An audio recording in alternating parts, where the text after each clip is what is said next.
Hello, everybody. My name is Will McMahon, and welcome to this Talking About Socialism Facebook Live event. Because it's live, my name is live event. Because it's live, people have the chance to ask questions if they're on Facebook. So if you're watching us through Facebook, put your question in the box, and we'll pick it up if we can, and put it into the discussion. So today's discussion is, of course, on May Day, and it's about what does socialism mean to you? Now, of course, May Day was first celebrated in 1889 as a workers' day. It was also a commemoration of the Haymarket riots in Chicago in 1886. So we've been celebrating it for quite a long time. And yesterday, I went to an event in Welwyn Hatfield, where I heard a brilliant speech, actually, from a striker at Amazon in Coventry, who had gone from a union of 50 people, an informal union where they were secretly recruiting people.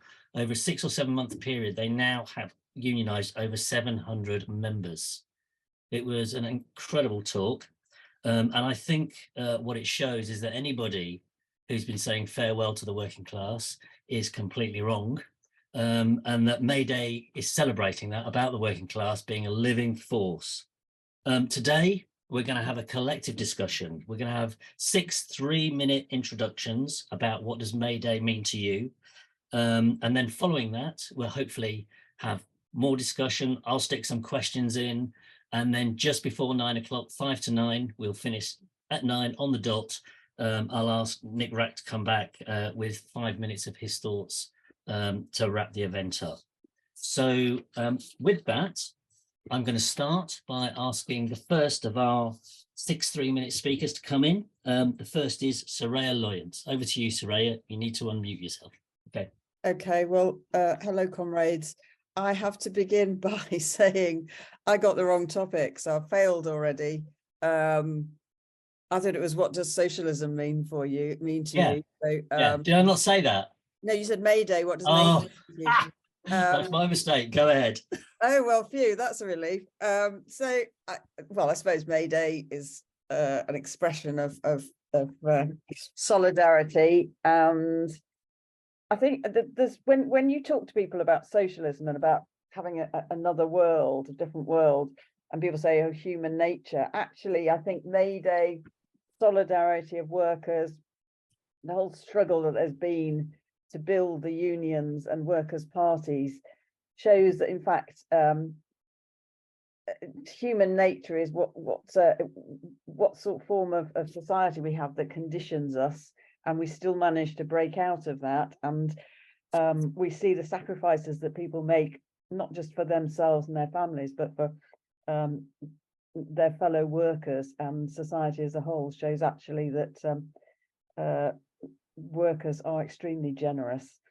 For me, socialism would be equality of opportunity for everyone.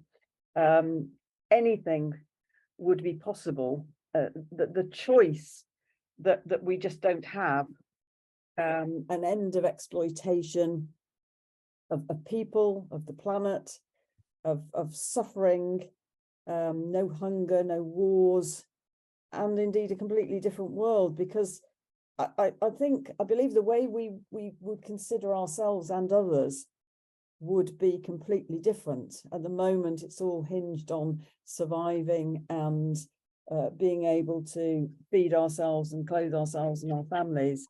And if that were removed, if society did that for us, there would be boundless opportunities.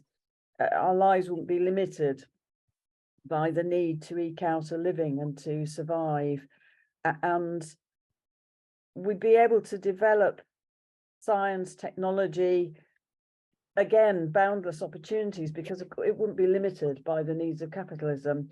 So we all know that there's the reason there aren't cures for certain diseases is not a simple thing that they just haven't managed to work them out, but there's also the interests of the multinationals, multinational companies who want to keep selling their products. And I think we'd be able to feed everybody without destroying the planet, we'd be able to develop ourselves and our intellect and understanding. We would be completely stimulated to flourish rather than being constantly suppressed and limited in our expectations.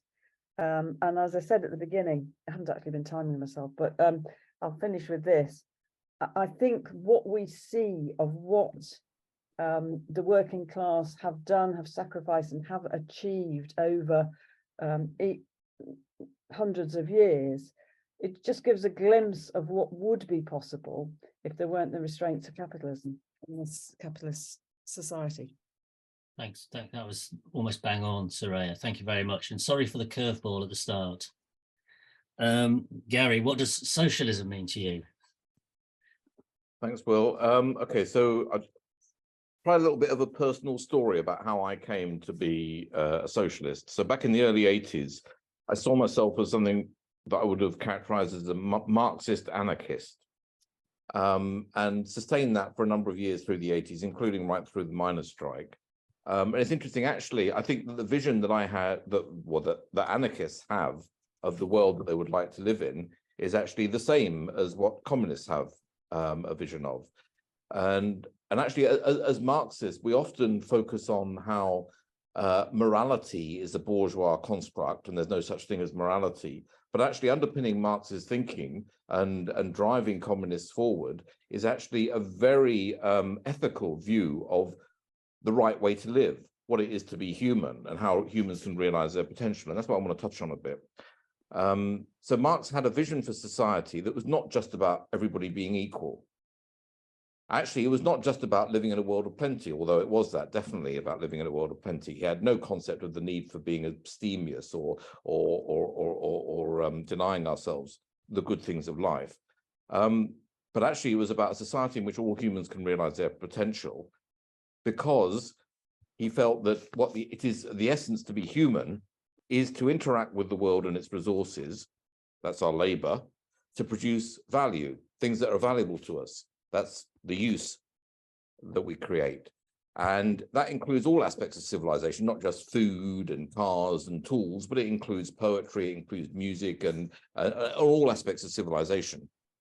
And he also saw that that was essentially a social activity, a collective activity. It's not something that you could conceive as being undertaken individually. And democracy in that world would just be effectively just the administration and collective decision-making that was required to undertake that activity collectively, devolved to whatever the appropriate level would be. And so critically, he saw private property, and in particular ownership of the means of production, as separating humans from our work, our labor, and separating us from the products of our work. And that's the concept of alienation. So that was all well and good, but of course it gave me no sense of how on earth that could be realized. And actually Marx went through a similar process himself. And the eureka moment for Marx was realizing that actually the proletariat, for the first time in history, was a class that not only could, but must create this new world, precisely because the proletariat does not own anything and therefore is unable to exploit anybody else. After the proletariat has led a revolution, the world it would create is actually a communist world, a classless society. And its task, the proletariat's task, is actually to dissolve itself as well as to dissolve other classes. And that's the purpose of the dictatorship of the proletariat. So that is where the position I have come to. And it's a fantastic vision and a fantastically powerful intellectual tool to understand how we can change the world. Thanks. Brilliant. Thanks for that. To time. Can I bring in Minnie? Yeah, thanks. Right, I wrote something down, so I'm going to read it out. What does socialism mean to me? Capitalism has brought us to the brink of climate catastrophe and nuclear war. The parasitic existence of the ruling class is ruthless, crushing and crashing us while wrecking our planet. In the UK, the blatantly bourgeois BOE says people need to get used to being poorer. We know who the enemy is the world over, and as socialists, we need to give that voice. Socialism, communism is the collective experience of the working class coming together in comradeship to bring about world revolution.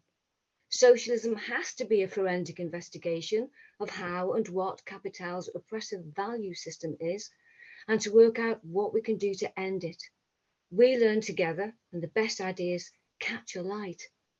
Marx's ideas are like a lens. They were, for me, bringing lived experience into clear focus. I was astounded by Marx's theory of alienation. It explains our plight as wage slaves and the reproduction of the working class therein. I saw commodity fetishism for what it is, how our social relations are lived through this, how we ourselves are commodified as abstract labour. Private production enables capital to exploit us, to accumulate the surplus we produce. Associated producers and communities could be running production for the benefit of all. Useful production and useful work via common ownership will see our emancipation. Globally, we're in a class war of increasingly authoritative surveillance states pretending to be democracies. The ruling class is yet to face the power of all of us. Their fear of this is in their ratchet of authoritarianism, their livid laws against protest, their culture wars, ID politics, and billionaire media. What power we have!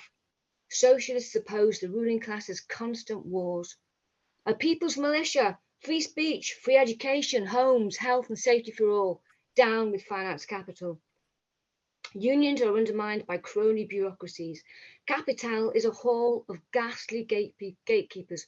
When it looks itself in the mirror, it becomes the murderous networks of gangster mafias and extortive turf war of organised crime groups, or OCGs.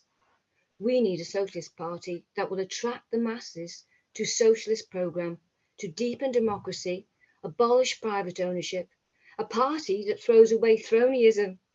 Our innovation, technology and big data could be utilised in the cause of communism. Our imagination, our creativity is our future. We can learn from socialist theoreticians, be guided by them, reveal the clear architecture of their ideas to the masses. Marx said, there are no cookbooks of the future. We need to forge our own way, to develop a socialist programme and set it out for all to see. I do not doubt that people will be inspired to come on board. If we organise as a working class, an international revolution is coming. Solidarity. Thank you very much. I like the bringing lived experience into clear focus. I think that's a great line. Steve, over to you. Oh, thank you very much indeed. So I think people are taking, that was very well done there, Minnie, and people are taking their own angle. But so I give you mine. My first experience was a miners' strike in 1984-85. I was very young.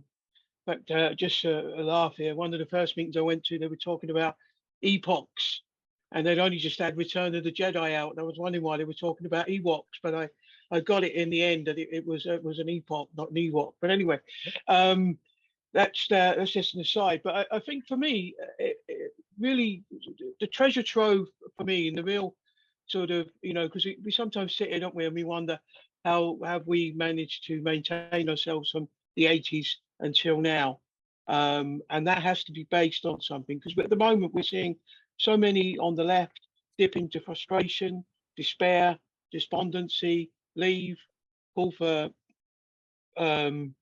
new parties, or just generally in despair.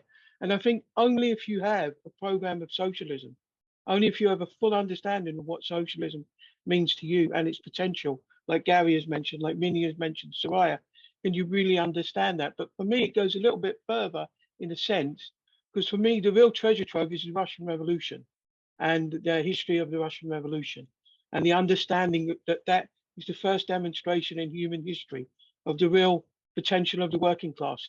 France, 1789, was tremendous, but it was a bourgeois revolution. It's the first workers' revolution in history. And the whole role of the party, the role of Lenin's party, the role of the Bolsheviks, the role of the working class, the role of Soviets, it just gives you a real treasure trove. The whole, H.G. Wells described Trotsky's history of the Russian Revolution as being, even if it wasn't true, it's a great work of fiction because it's a fantastic book and everybody should read it, because at those moments when you feel you're going to dip into, you know, frustration and despondency, you can look back and you can understand that there was a time when there was a working class organization that had been built by workers based on these theories that have been put forward tonight in the meeting on Marxism by Lenin and the Bolsheviks, that was ready and prepared for the tasks that history posed upon it, which was the October Revolution and all the unleashing of the potential.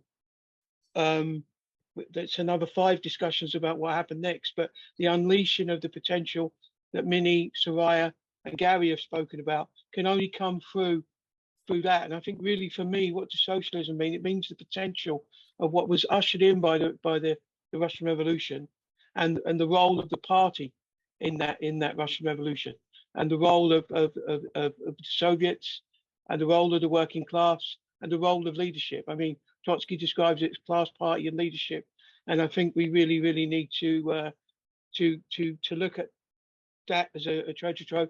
And people say, I'll just finish on this. I don't know how much time, but I'll just finish on this. People say, you know, the working class, it won't move. I think if you were in Paris in 1968, in February 1968, you might have said the same. But out of the blue, there emerged the biggest general strike in the history of the world, 10 million people on strike. And if you can only really understand that if you have a Marxist analysis of the build up to that, the sort of like combustible material in French society. And I think that also serves as a real lesson. So I think we have all these lessons to learn.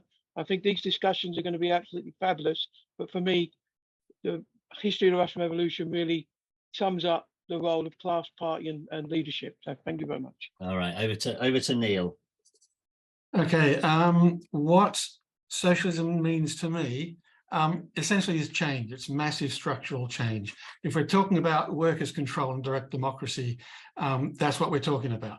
Because under capitalism, production is done for profit. You produce as much as you can. You produce, you know, whatever you can, and you do it for maximum profit, and that makes an impetus to overproduce.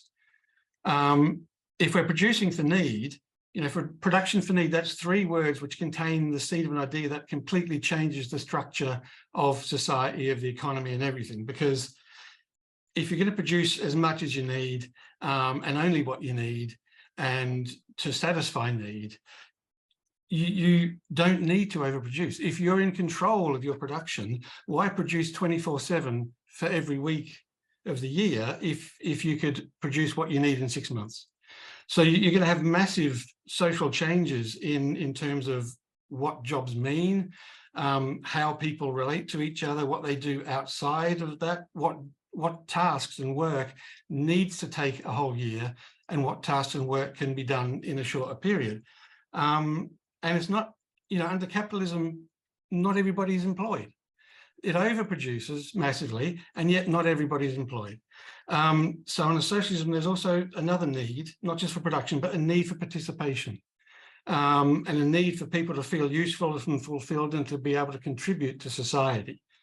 And that's the sort of, you know, this is just scratching the top. The changes that would need to happen for all of that are just massive. I used to think that, I sort of came up with the idea, which is what Soraya was touching on as well, that if you could feed and clothe and house everybody, if a society could do that, then anything else it wanted to do would essentially be, you know, free of charge. And I was always thinking, well, maybe that's just a bit too naive. But if you think about it, under capitalism, it's what the majority of people spend the majority of their wages on, is to feed, clothe and house themselves, just to go back, to do it again, to get to work tomorrow. Now, if society could, and of course, you know, this will take people to do, but if you think of, you know, if you work in the summer to produce food and you make houses in the autumn and you have the factories working in winter, you could do all that. And if, you know, anything else you wanted to do, so, you know, capitalism sending people to the moon was a massive financial cost. But if you could feed and clothe and house all the people who were involved in that, and you felt it necessary to send people to the moon, you could achieve that under socialism, no worries. I've got a few more points to make, and I've got about 10 seconds, so here we go. The major one is the language that we use. All of it, jobs, careers, working class, employment, unemployment, is all based around capitalism, or as a reaction to capitalism. And I think that's something that can hold us back when we're trying to discuss this with people who aren't socialist. And the other thing I want to say is the only aspect of human nature that I would say is unchanging is our ability to adapt. And if we're presented with a society that is, you know, inclusive and positive and stuff, we will be naturally inclusive and positive. If we're presented with one which is, well, I mean, yeah, essentially in capitalism we act like capitalists. So that's it. For me, it's massive structural change. Thanks very much. Thanks very much for that. Janet, over to you. Okay, I've got a few notes so I can keep to time, but I probably won't, but I will, if you'll make them. I guess what I'm saying is starts off by being a bit more personal. I came on this group to learn about Marxism, really, so I can't say I'm a Marxist exactly. So why am I a socialist? I think the simple answer, really, or simplistic maybe, is that I was brought up as a socialist from a family that was an Eastern European Jewish immigrant family who were atheists, they were non-Zionists, they were socialists, Bundists, sometimes communists. So although I couldn't articulate that as being socialism from a very early age, obviously it was kind of in my DNA, I suppose. And something that has always been there, that I've been motivated or have extremely strong feelings about oppression and persecution, inequality, or injustice. And as far as I remember, I have always been an internationalist. And I think part of that is from my family background. And as a Jew, a secular Jew, a totally non-Jew in a way, but I think it's affected that. But also my growing recognition as a political activist that it was really only socialism that's capable of overturning capitalism, taking over from capitalism. And I've got a quote here, and I think it's from Einstein, to overturn what, I think it was him, the economic anarchy of capitalism. And that was reinforced really when I was a very young Labour councillor and very young Labour leader in my early 20s in a council that had been Labour since it was ILP, then it was Labour for 70 years. And actually, with all its faults, it was really reflected the best of what I'd call municipal socialism, especially around housing. And okay, it wasn't socialism as we know it, but that's a phrase that I think has some meaning. It took, what, 2 years maybe for that to be reversed under Thatcher, and then Blair did nothing about that. So I guess even without it being conscious, there was a recognition really about the limits of reformism, or the limits of liberalism. And I guess I do believe that the analysis that people have talked about here, in ways that I don't think I'm capable of really, that analysis of capitalism is as relevant today, and perhaps even more relevant than it was, except it has to be reinterpreted. So all the stuff about the means of production and control and power and ownership and all of that. And I think what is kind of important to me really is that we do get that there can be change, that there can be an alternative. And it seems to me that's really one of the hardest things for me really to have taken in, but also to try and get other people to believe that there is a real, genuine alternative. And just a kind of simple example really why it's needed, something like I did a lot of work around COVID and all that rubbish about building back better globally. That was from everybody from the left and the right and so on. And clearly what's happened since is that everything has got worse. There is no way that what was exposed by COVID has led to any meaningful change whatsoever. So what socialism look like? I think other people have talked about that if all the human needs are met, there's a kind of baseline that people can then envisage a whole new kind of way of life around greater creativity, about taking risks, about envisaging that change can actually take place, that there's a real and alternative that is actually concrete. I find that sometimes quite hard. I can see all that, but I'm not there yet about seeing how that transition to socialism and communism actually will come about. So I suppose I would say, for myself, I would talk more about the terms, the principles in which what should underpin a socialist society, like having a real democracy, a dynamic democracy. So I'm kind of conflicted. I need kind of injections of solidarity or injections of hope. And Corbyn was that, however limited Corbyn was. Can I stop you there? You're speaking really well, actually, and I let you go on for a bit because you were speaking really well. So I've got to stop you now. Really interesting. No, I mean, every single introduction has been really interesting, actually, and has taken us in all kinds of places in a really fascinating way. I'm going to call in a few people to see what they think. I've got Ed's got his hand up.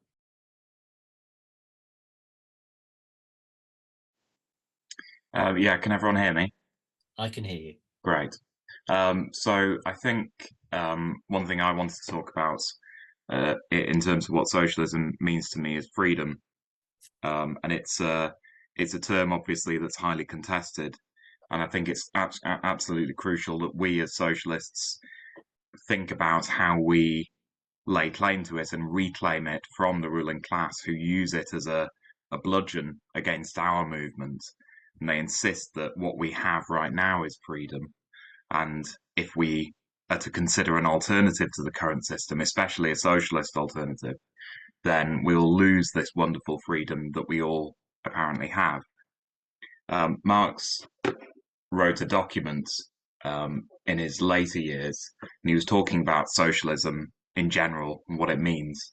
And he said the producers, by which it means obviously the working class, can be free only when they are in possession of the means of production. And I've always thought that's really interesting, because he's not talking about everybody simply being wealthier or better fed or healthier when they're in possession of the means of the production, but he's talking about us all being free.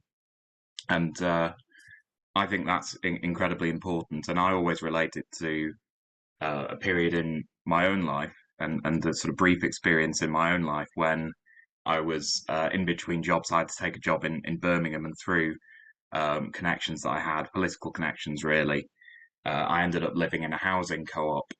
And there is a sort of network of housing co-ops around the UK. Their existence is maybe not as well publicised as it could be, but they exist and they're out there, and they consist mainly of people on the left who collectively own the homes they live in, usually keep the rents capped at local authority rates, housing rates, so that they're accessible to people on limited means benefits, and they run their housing democratically. And of course, housing isn't what you'd call part of the means of production necessarily, but it's something incredibly crucial to our lives and to our reproducing our own existence.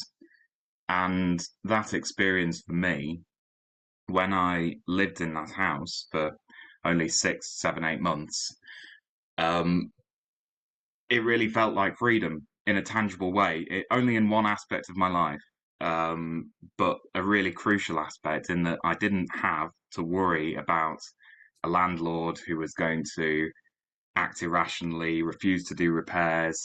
evict me without any good reason, raise the rent, any of that.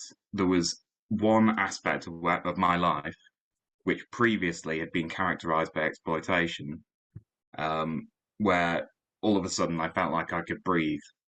And that was just such a fundamental change for me that I've always thought back about that. And I think that's the sort of way in which we need to communicate and try and illustrate to people what can be achieved with the transformation of society, with collective ownership of the means of production, and explain to people that actually it's about taking control of our own lives and having the freedom to choose how we want to live.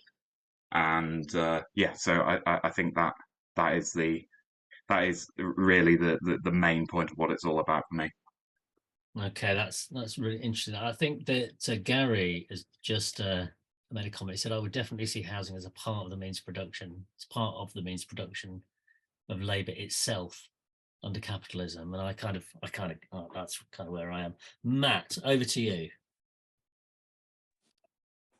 Hello, can you hear me? Thank you. Yes.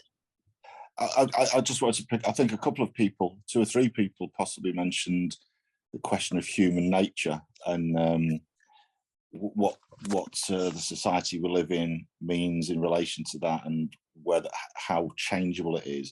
And I read a book at some point within the past year, called by a Dutch historian called Rutger Bregman, called Humankind: An Optimistic History. And I think a lot of the stories in or accounts in it are things that some of us will have been familiar with, but he takes up the sort of narrative about humanity that we're often told that we're all selfish, violent, greedy, and so on. And he challenges, he uses examples and challenges all of those with other examples of how actually that there is a case to be made that people are cooperative. There are examples of other societies with sexual equality and a lack of sexual violence, of a non-militarist and people's humanity's aversion to violence. I mean, the weakest bit of the book actually is his conclusions, but I think it also shows how actually the power structure, I don't think he's a socialist in any way, but how the power structures that we live in alter those things.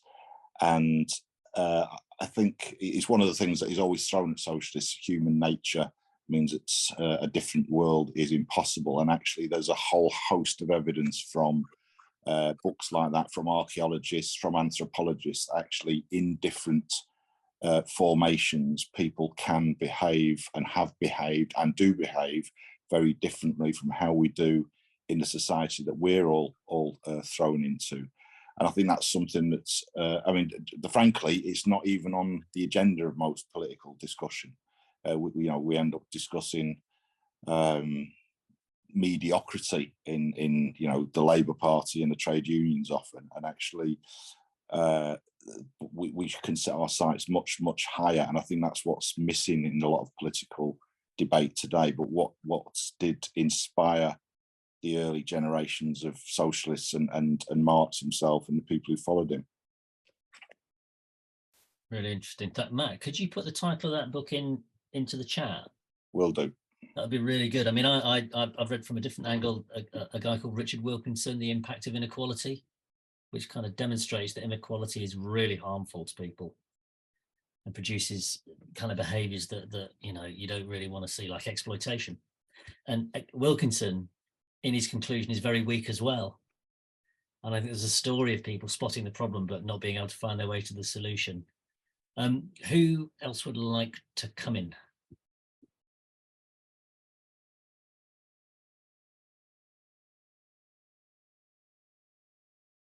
Okay, I'm going to put a question to you then. Janet talked a little bit about municipal socialism and municipal housing and that kind of thing. I'm just wondering how far people thought that the Labour government, the 1945 Labour government, was socialist. Was that a socialist government? No. I mean, I was talking about earlier than that. Okay. 1910, 1920, 1930s, 40s. Well, I suppose it does go into that, but and when I said municipal socialism, I'm not saying everybody who was involved in that were socialists or those councillors, or they were trade unionists, they were working people, they were passionately committed to making life better for a whole load of people that had, you know, pretty lousy lives, and they were committed to all kinds of, you know, like direct labor and so on. Whether they were just about leaving when I got on the council, some of them, I think they would say they were socialists, but I don't think they would articulate it in a kind of, they weren't Marxists, but they had a vision of how life could be better. And actually they did manage to implement that to some degree. I mean, half of our housing was council housing, and it was great housing. We didn't have the problems that a lot of other places had. We had, and you know, we have wonderful parks, open spaces. It wasn't just about, you know, sewerage and all that. That was all very important as well, about health. So, but that's not answering your question at all. Okay, it's all right. So, I don't know. No, well, you were pointing out what the real meaning of what you were saying was, and I think all that did lead to the 1945, this kind of huge vote. I mean, I once was on the doorstep doing knocking on doorsteps, and this bloke said to me, "Do you know what was happening in the Navy in 1945? A lot of the naval crew was singing the red flag." You know, so I think people thought that they were going to get a socialist government, and I'm just wondering, in our conception of it, is that anywhere close to what we would think of? Nick Wrack. Well, so far it's been a really inspiring discussion, actually, listening to everybody's contributions. Can you imagine if we had this conversation out in the public, on TV, on the radio, really raising the sights of people for the idea of a different world being possible? In my opinion, actually, there are millions and millions and millions of people that would agree with everything that's been said so far. They do want that sort of world. Maybe they have a doubt about whether it could ever happen, human nature point, and also Janet's point about, well, yes, we need it, but how do we get it? So my view of socialism is, I'd agree with everything that people have said, and we all come to it from different points of view. I'm not going to go into my trajectory at the moment, but I've always kept this thought with me, that if each one of us on this chat can have become a socialist, as we have, then every single working class person, and also sections of the opposite ruling class, could become socialists. Friedrich Engels was the son of a millionaire, probably, well, he was a millionaire himself, and he gave his life to supporting Marx and to articulating socialism. So we can win people from our opposing class, but most importantly, every single working class person from their experience can develop the ideas that have been expressed in this meeting. I would describe capitalism as a production based on the private ownership of the means of production for profit, and it entails competition in every single aspect of our lives, and it leads to wars, and it leads to ruination, it leads to social degradation. And if we then look at the flip side, the socialist coin, it's a world based on the common ownership of the means of production, and it's based on cooperation, and it's based on production for need. And so the famous aphorism of Marx in his pamphlet, somebody asked for a reading list, that this is something to read, a critique of the Gotha program, which was when the two German socialist parties merged in 1875. But he talked about from each according to their ability, to each according to their need. And so it's not a sort of uniform equality, but it's treating each person differently as an individual.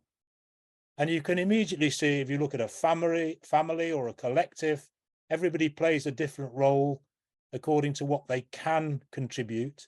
But some people need more in return than they can contribute. And so society would provide for them according to their needs as socially determined. And the last thing I just want to say at the moment is we're supposed to live under a democracy, and in Britain and most other Western European, Western capitalist countries, we do live under a bourgeois society, but it lacks the freedom that Ed and others were talking about. And if you want to have real democracy, it's got to be, in my opinion, a society in which we all democratically own and control the means of production, the resources of the world, because only then can the world's population decide for itself collectively how those resources are to be put to use. I can't imagine any single person voting to make Jeff Bezos 3 times richer after COVID than he was at the beginning. It's just not possible. And it just shows how far away we are from real democracy under capitalism. Thanks. Thanks very much. Neil, did you have your hand up? I'll bring Howard in, but did you have your hand up, Neil? So. Okay, I'll bring Howard in. Come in, Howard. You're on mute.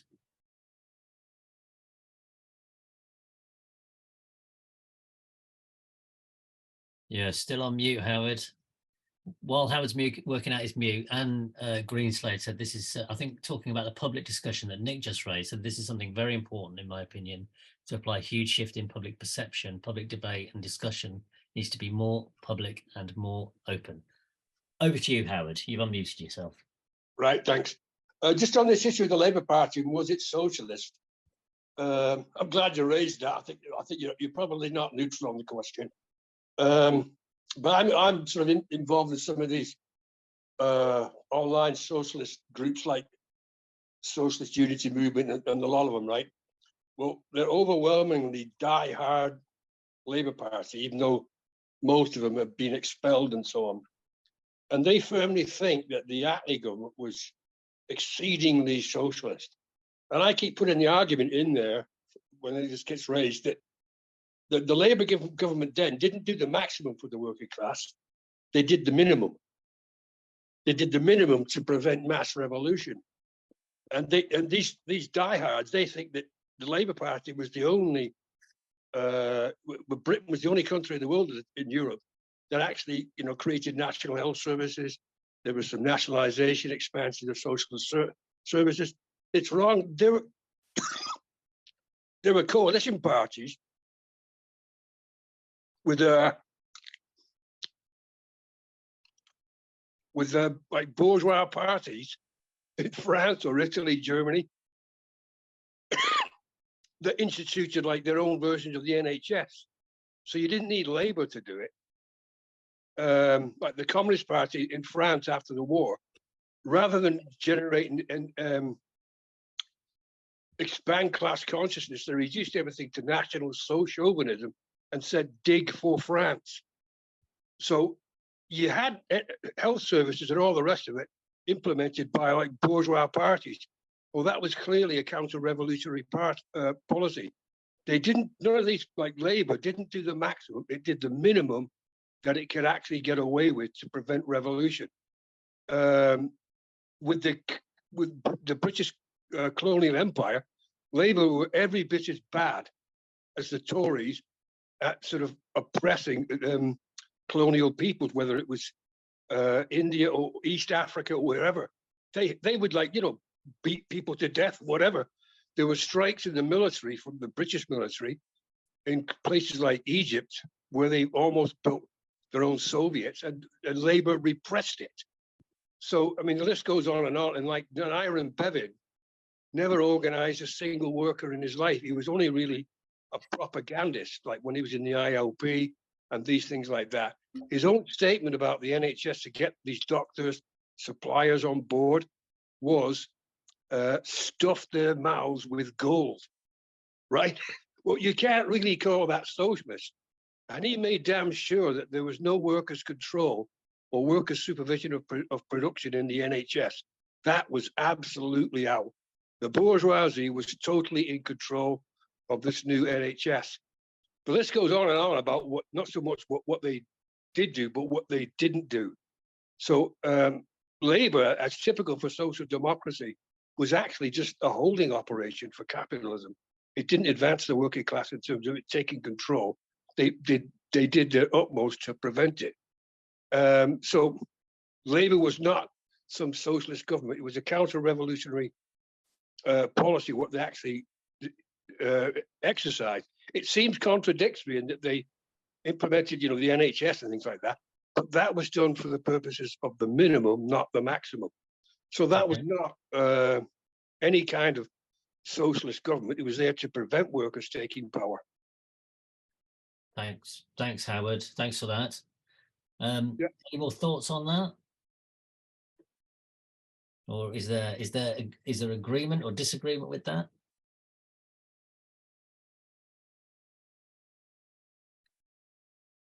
Okay, go on, Minnie.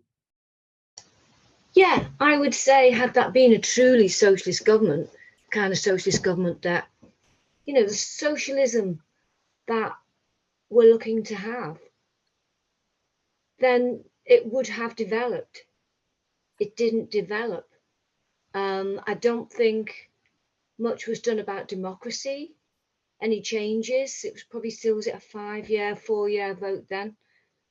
And I believe in the nationalisation of the coal, is it the coal board and everyone else? They just took the bureaucracy that was already in place and stuffed it into the nationalised version. I also don't think that Attlee, I think he wasn't on the international front. He wasn't anti-imperialist or anti-war.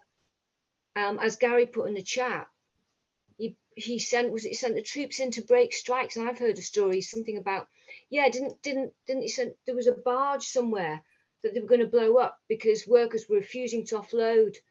They were going to get the workers. So the main point for me is that had that been socialism, it would have developed. People obviously weren't in charge. Well, weren't running the show, shall we say. Okay. All right. Julie. Welcome, Julie. You need to unmute yourself. You're next on. Go on. Hi, I'm really sorry I was late for this, so I may have missed, and I probably have loads of this conversation prior. But I just wondered kind of almost what had led to this, because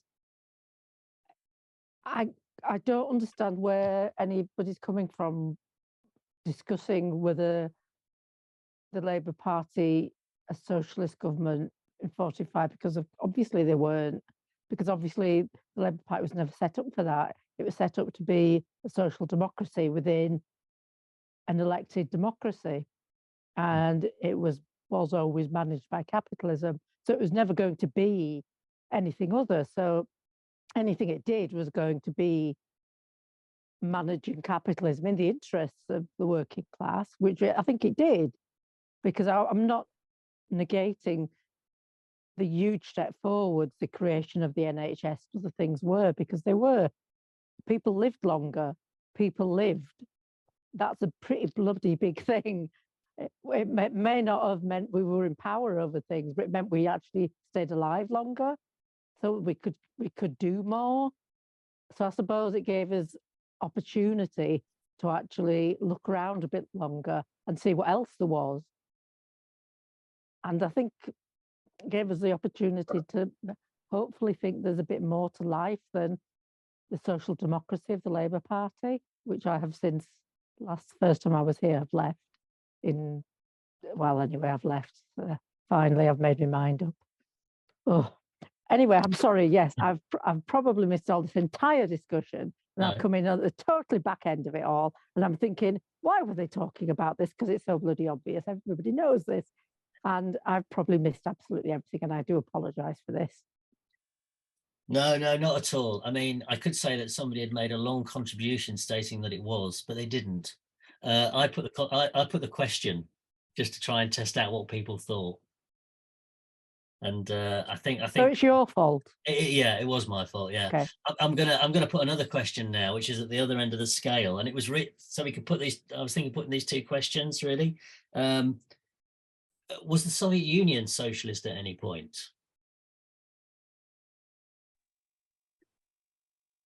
Any thoughts about that? Does it relate to your version of socialism that you've got in your head at all?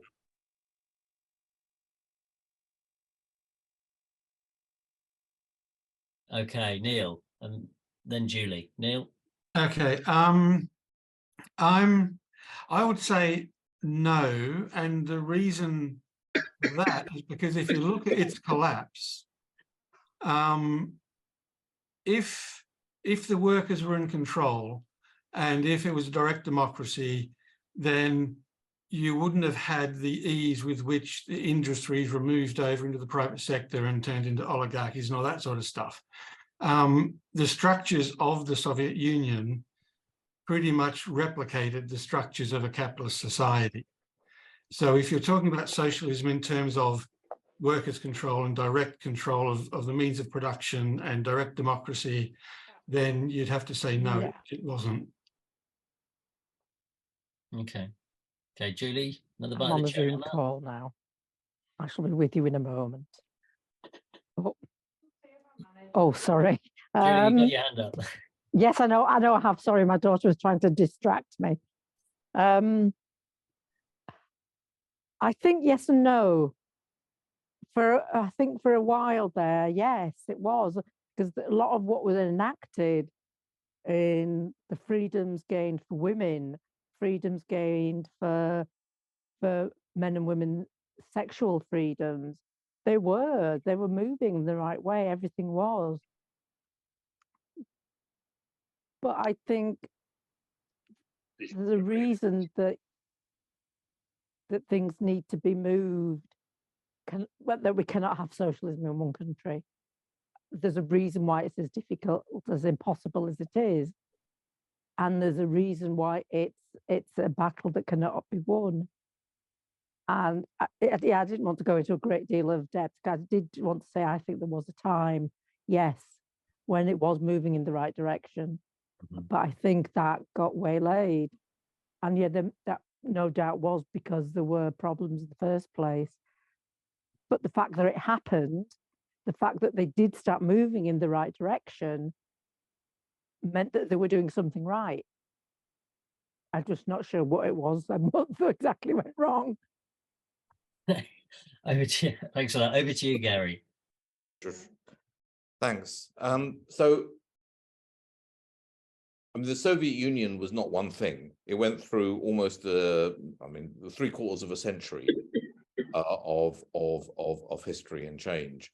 I mean, it was never at any point the classless communist society that Marx and socialists ever since have striven for. I think I disagree. I think it was with Steve. I disagree that it was. No, Neil, sorry. I disagree that it was structurally the same as capitalism, because there was no bourgeoisie, and there wasn't a class that straightforwardly owned the means of production as private property. And that is a pretty fundamental difference from capitalism, but it wasn't socialism. But there was a period, however, where I would say that it was the dictatorship of the proletariat. A very brief period, actually, but there was a stage when the working class had actually taken control of the country and the economy. There were still other classes within the Soviet Union at that point in time, but nonetheless, that was exactly the the first stage in what we as Marxists hope to achieve. The trouble was, as we know, and people talked about it already, we can't achieve the next stage in one country alone, particularly in a country that is in such large tranches still in its feudal state. And that period led to we would have different ways of characterizing what happened, but the bureaucratization of the Soviet Union and Stalin's dictatorship through the bureaucracy is clearly not something that we strive for. But I do think that for several years, I mean, we can look at the massive mushrooming of creativity in the arts, the incredibly exciting transformations in thinking and organization around feminism, for instance, and around childcare and around marriage law and divorce, which was one of the first legislative changes that Lenin brought in, was to give women the right to divorce. It was an incredibly exciting period, and it provides a beacon for all of us, even today, I believe. In a sense, that is what we're aspiring to recreate, move towards, but then to do it across multiple countries, to do it across the world, and ultimately to get to a classless society. Thanks. Thanks very much, Gary. Soraya. Years ago, I read a book called, I think I'll be corrected, I think it was by Victor Serge, called Year One of the Russian Revolution, or Year One of Revolution. And it really set out the exciting period, but also the huge difficulties there were that confronted the Bolsheviks once they'd taken power. And it's because, of course, it's not, it's a dynamic situation, and you had a civil war going on because, of course, those who had the power before didn't want to relinquish it. And there were huge battles, and the problem was that that was combined with a very, in terms of the makeup of the population, very backward generally population, elements of feudalism and so on still present. And then the revolution was isolated. So as I think another comrade has said, it's not a trite thing to say you can't have revolution in one country on its own, or at least a successful revolution alone. It's because you cannot, particularly when the conditions that Russia was in, isolated from the rest of the world and being attacked.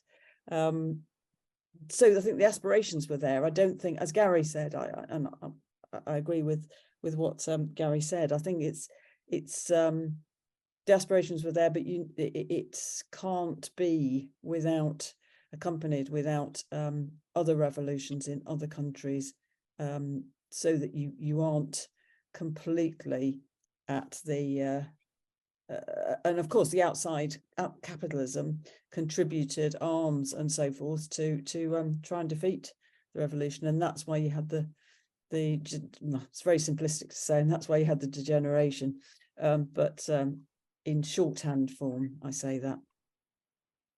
Yeah, it's really, I mean, I think they always had the perspective that if we don't spread it, we're done for. I think that was the analysis, and unfortunately it proved true. Over to you, Matt. Yeah, thanks. One of the things about politics in this society is it's very much a matter for a minority. It's something we hand over to the great and the good, and most people are basically the most they can hope for is that they get to vote once every 5 years, and actually we've got a government that's trying to even clamp down on and prevent millions of people from doing that. So it's not something that people are supposed to be interested in or show any interest in. And I think that the problem we've got is that many of younger people have not really seen that intervention of masses of people into politics. So I think Steve in his opening comments mentioned the 84-85 miners' strike, which was a mass working class struggle, but it was also a defeat, and it's one that we haven't in reality I don't think the working class has recovered from. The organised working class hasn't recovered from since then. And even strikes of the past year, which are a fantastic shoot, if you like, of recovery, are nothing to what we saw in the 1960s, 70s, and 80s, and the miners' strike. So, if you think about that, the socialism being mass intervention and in politics and control of politics, then we're nowhere near that. Then if you think about some of the the miners' strike before that, doing work currently about challenging anti-union laws in 1972, the level of struggle of people spontaneously walking out on strike to support the Pentonville Dockers, for example, is a world away from where we are today. And again, I think Steve mentioned 1968 and the general strike in France. Well, if you think about the Russian Revolution, it was that on a 1,000 times over, of masses of people intervening to not overthrow one government, to overthrow two governments and to end a war. This is a remarkable intervention of masses of people, and it's inevitable that began to change people's thinking. So this whole question of what are people capable of, and Gary touched on some of the remarkable changes and the way people transformed thinking on sexual politics, on national minorities, on childcare. I think the thing about art is, you still look at Russian revolutionary art, and today I think it's still quite staggering in terms of how innovative it was. And I think that's the scale of what is needed to transform society. So we're clearly nowhere near that. Also, I think we have to talk about setting our sights high in terms of what is possible and what we need to do. So in terms of so that was period, I don't know, 10, 12 years. There's debates about how quickly the Russian Revolution degenerated, but for a period certainly it set a spark that inspired hundreds of millions of people across the world, and that's something we've got to think quite deeply about. Thanks very much, Steve. Over to you. Very much. I think the first thing to say on the Attlee government is you've only got to go to Athens to understand what the Attlee government meant with the demonstrators.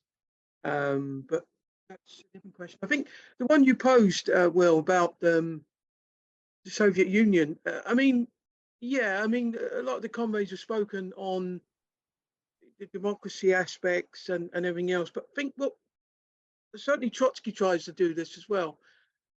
Better than I'm going to do in 2 minutes, of course. But is in Revolution Betrayed is to draw out the tremendous achievements of the planned economy, even with regards to the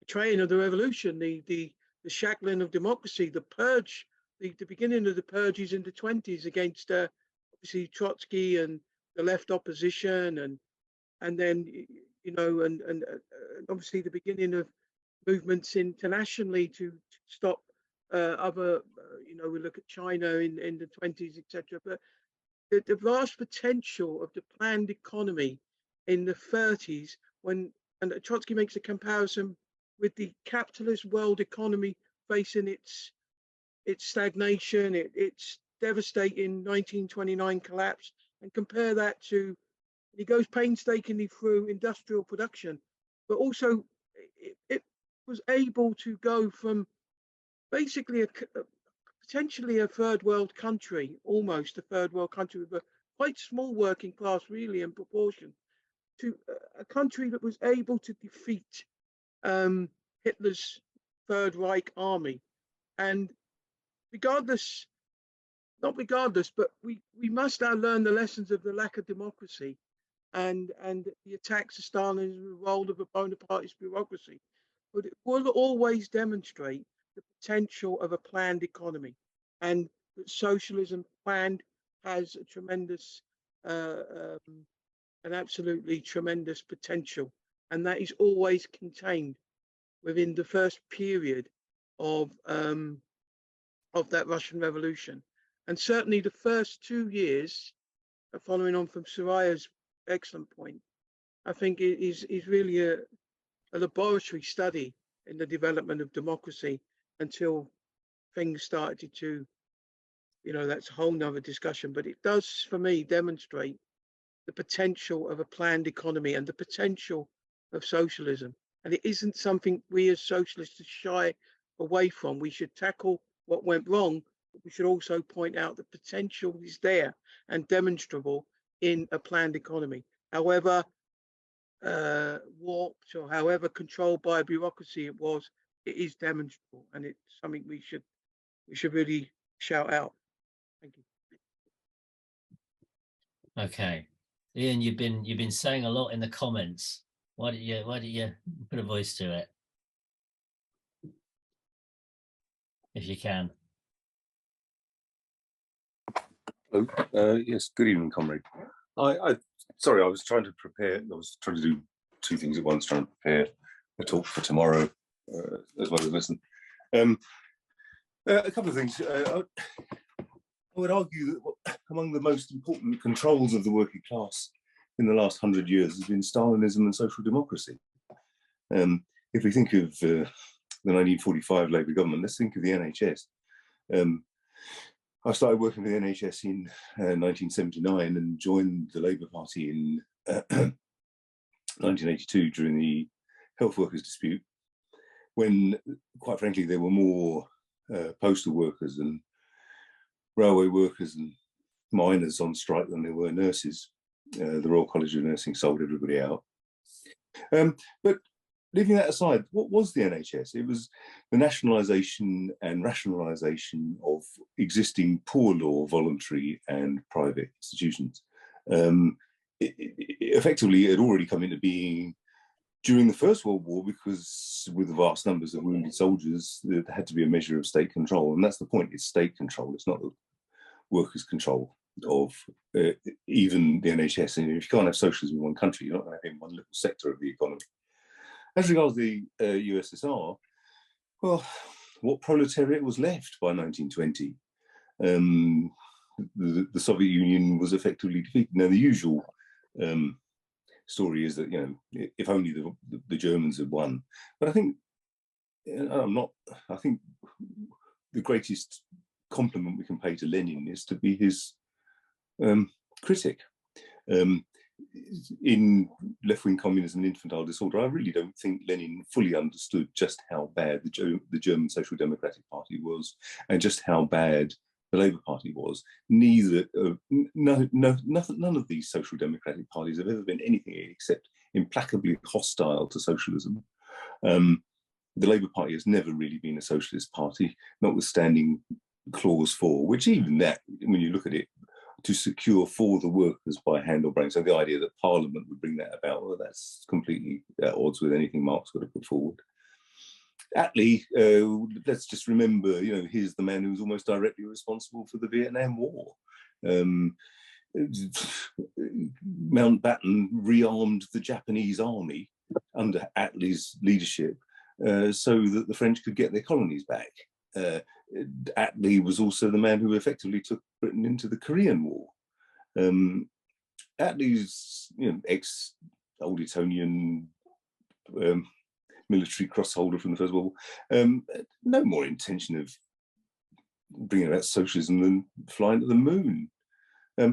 Stalinism and social democracy has been among the most important barriers to the possibility of socialism in the last 100 years, and good riddance to them. Having lived in the Soviet Union, albeit as a student, there wasn't a grain of socialism there. You couldn't meet a socialist. I never met anybody. I met one person who used to teach us Stranovidenie, which is kind of country studies, as it were, when I was at the Pushkin Institute in Moscow, who was kind of, yes, sort of on the left as we might understand it. But most of the people you met who called themselves communists were actually just great Russian chauvinists with a kind of veneer of Stalinist rhetoric. conditions, you could argue that there were some gains of the revolution, namely, a free health service, free education, and so on. But it was actually pretty poor. Even the health service in Russia, I had the dubious privilege of being in a Russian hospital for a couple of weeks and came out with vitamin deficiency, among other things. This was and that probably was quite a good hospital by Russian standards. The whole, I would not wish to repudiate the attempt of Lenin and Trotsky to bring about a socialist society. I would, but we have to learn those mistakes. And among the mistakes is that we can't have a form of socialism which is inherently authoritarian. Now, Engels had previously written that there's nothing more authoritarian than a revolution, and I can't understand that. But by the time you get to the crushing of the Kronstadt rebellion, which was being put forward by communist militants and communist anarchist militants who wanted the power to go back to the Soviets, and it just gives you an illustration of the fact that the Soviets were already dead as instruments of the dictatorship of the proletariat, a proletariat which hardly existed. And by 1922, Lenin's in the treaty. The Soviet Union has signed the Treaty of Rapallo, which forms trading relations with the very Germany that murdered Liebknecht and Luxembourg and drowned the German Revolution in blood. I think we need to have a pretty honest appraisal of both socialism and social democracy, or as Rosa Luxemburg called it, the stinking corpse of social democracy. That's really it. Thank you. Thanks very much, Ian. I mean, I've always thought that, the Bolsheviks stand by 1917. They had an almost impossible job. They were a revolutionary leadership, for the most part, sitting upon a revolutionary working class who were wiped out by the resistance to the invading armies and other things, and they were sat upon a sea of peasants who I don't always think are a reactionary mass, but it made life fantastically and difficult and almost impossible. And you kind of got to bear those kind of things in mind when you think about the stuff you're talking about there, Ian, about how was it possible to have socialism, and you end up with a point where you say, well, actually, maybe we had a glimpse 2000, 1917, 1918, 1920, 21, maybe 22, but we've just had a glimpse, although all the stuff that people are talking about the really remarkable stuff that happened in that period shows you what can be done. Howard, over to you. You're on mute, Howard.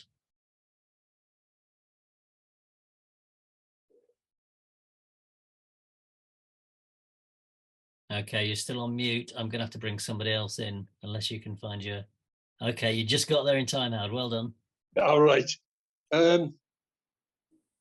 It's been mentioned, but the key to the revolution there, the success of it, was the success of the revolution in Western Europe. And Lenin stated that if there is no successful revolution in the main imperialist countries of Western Europe, like Germany, France, and Britain, then we're finished. It was as simple as that.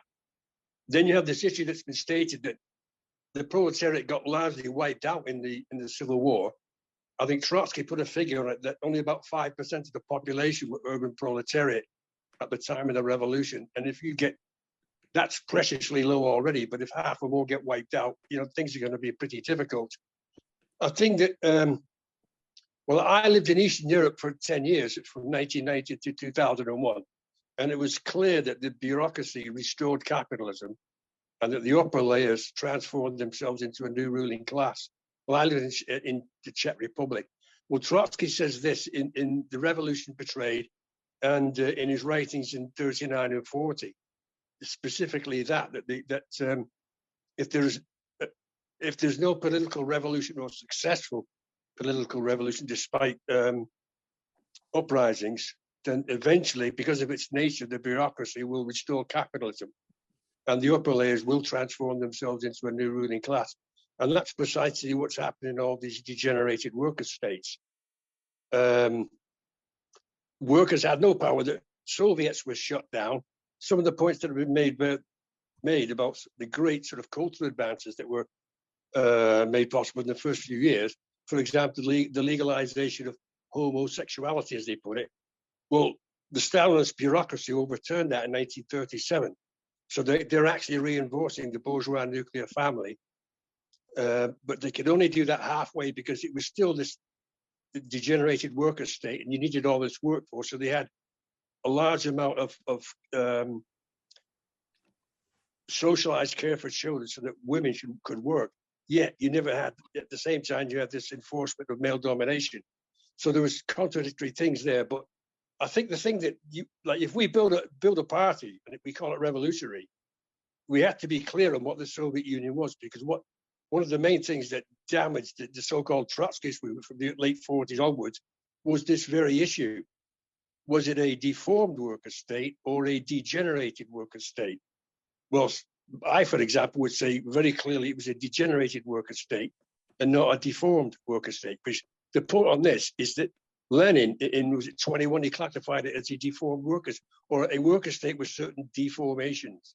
Well, by the time of Trotsky writing The Revolution Betrayed, but he said it's a degenerated worker state.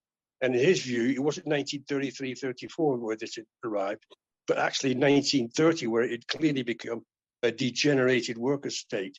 So a degenerated worker state, you don't reform it, you overthrow the bureaucracy and worker state the power. Well, there were uprisings, like quite a few, various ones, but they didn't build a revolutionary party to take it through to its conclusion. And so the other perspective that Trotsky put, that the bureaucracy would restore capitalism and the upper layers would transform themselves into a new ruling class. That is what transpired. So both perspectives took place, but it was the reactionary one that won out in the end. Mm. So I think we have to make this clear about deformed worker state or degenerated worker state, because the one about deformation, what that really is about is adaptation to bureaucracies, so that the so-called revolutionaries become a left shield for the left of the bureaucracy against an insurgent working class, not just in Russia and so on, but across the planet. So there needs to be clarity on that. All right, Howard, thank you for that. Thank you for that. I'm going to bring Soraya in now. Thanks, Howard. Soraya? Oh. Sorry, I keep tapping, and I think I developed in a group where we talk about deformed worker states and so on. I don't think, and it was a language which I have to admit, I don't think I examined. I just repeated it. I don't think a lot of these, apart from Russia, I don't think you had a worker state. And even in Russia, it was tenuous, wasn't it, given the size of the working class? But so I don't think they were degenerated worker states or deformed worker states. And tell me what the difference is. I think that you had a transition from capitalism and the capitalist. Well, I'd be interested what others say about this, because it seems to me that, in fact, although there was a temporary control of the means of production, that went into the hands of a bureaucracy. So because of the again, shorthand here, because of all the difficulties and the isolation of the revolution, but it wasn't a worker state, and certainly the other Eastern, we call them the Eastern European countries, were not worker states in any shape or form. That's my view. Okay. All right, we've got another 5 minutes before I ask Nick Wrack to sum up for us. Does anybody want to make any kind of final comments? I'm assuming, Howard, your hand is stuck up. Anybody else?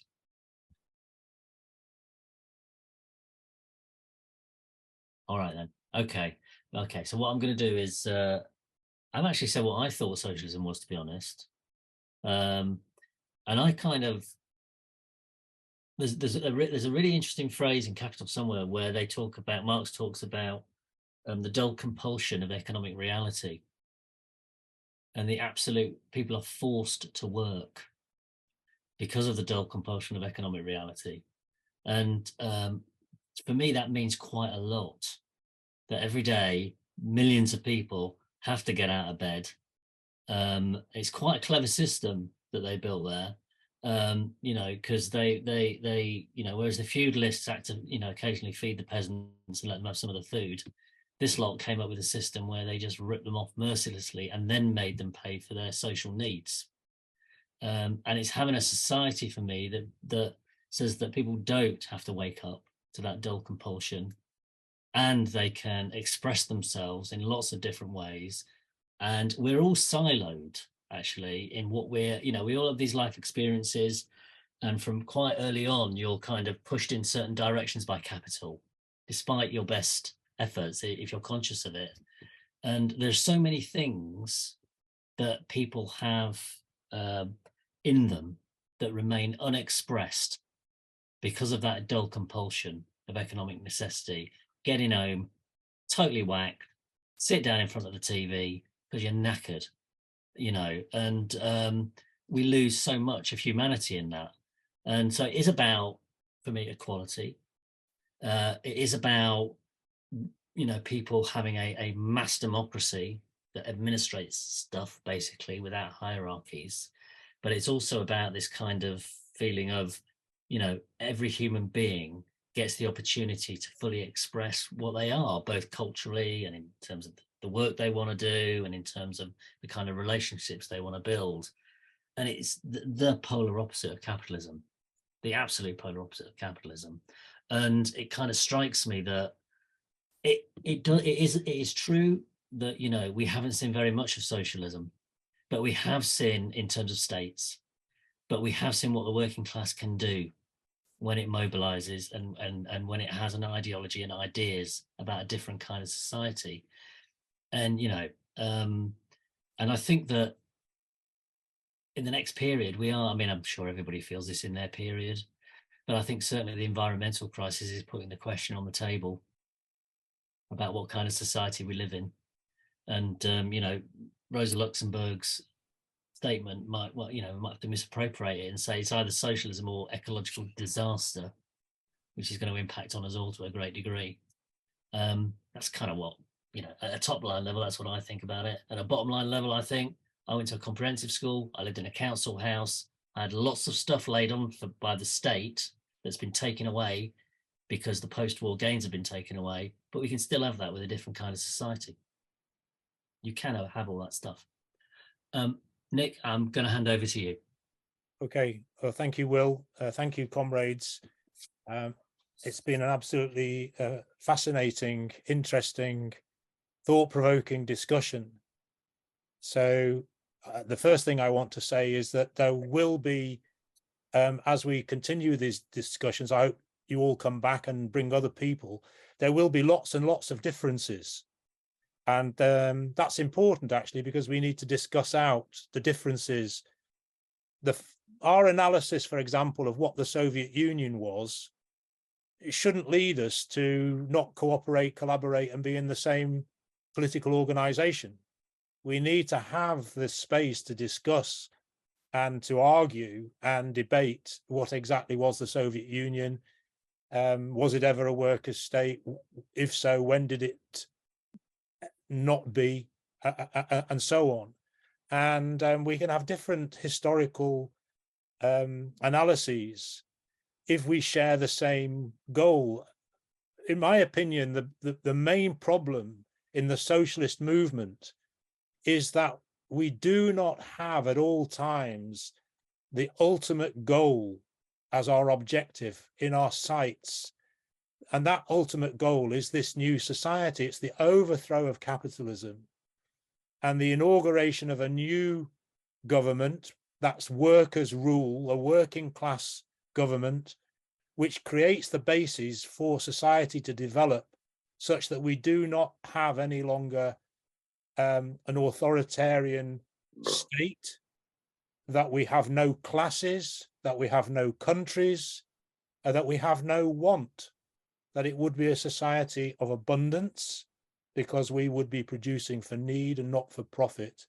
That's our ultimate aim and our ultimate goal. And in my opinion, everything that we do should be decided with that goal in mind. So all the tactics and the strategies that we develop, how do they assist in getting us to that ultimate goal? And one of the most important things that we have to have is democracy. Democracy in the movement, democracy in whatever party we build. If we are to achieve our goal, it cannot be done by expecting a person or a group of people in Parliament to deliver it for us. And I think that's what's so wrong with a lot of the Corbyn movement, is that we weren't really involved as active participants. Socialism, if it's to be brought about, has to be brought about by the conscious activity of the working class acting in its own interest. That's getting rid of bourgeois property, getting rid of the private ownership of the means of production. Marx talked about a society based on the association of producers. That's us, what we do. If you look at food production, if you look at the building of drains or sewage or transport, nothing is built, nothing happens unless it's with the producers. We don't need a class of people that own the means of production, extracting the surplus value from the work that we do. In fact, the present system of capitalism limits, in my opinion, the amount of production that can take place. If it doesn't make a profit, it's not produced. If it doesn't make a profit, people are not put to work. Two quick things, because I'm running out of time, but two quick things. For me, the Labour government of the 1945-1949 period was not a socialist government. It was a social democratic government, the difference being that it attempted to manage capitalism, and it reflected the pressure from below to deliver reforms because people were not prepared to go back to the 1930s and the 1920s. So actually they were an impediment to the social change that was needed. In terms of the Soviet Union, I developed my political training as a Trotskyist, as an orthodox Trotskyist. And I have to say that in the last 20 or so years, I've challenged that. I tend to agree more with Ian in terms of what the Soviet Union was and wasn't. It certainly wasn't socialism. I don't think for the vast bulk of time it was a worker state at all. If it was a worker state, it was for a very short-lived period because of the conditions that prevailed in the Soviet Union at that time and the isolation of the revolution that other people have spoken about. So we can look at it as the greatest event of the 20th century because it was the movement onto the scene of history of the workers, the working class, and they did overthrow the autocracy, the Tsar, and the Kerensky government following, but circumstances prevailed against them, and very, very quickly, in my position, it was almost doomed to defeat from the moment that victory was attained, and it turned into its opposite very, very, very, very quickly. It was an unanticipated, unexpected dead end for the working class. So we need to learn the lessons. Stalinism, in my opinion, is the worst thing that ever happened to the socialist movement because it's thrown at us constantly. But what we can talk about is a new society in which human nature allows itself or is allowed to develop compassion, cooperation, collaboration, looking out for one another on the basis that we're in control and we have no class looking over us, telling us what to do, how to do it, and for their interests. We do it for ourselves.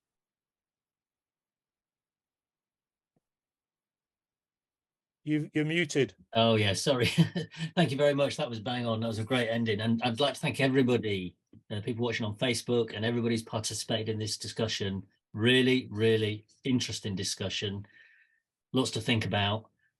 We've got we've got you on the mailing list, so you're going to tell you about our next session, which is in a fortnight, 7:30 to 9 o'clock. We'll send you an email about that.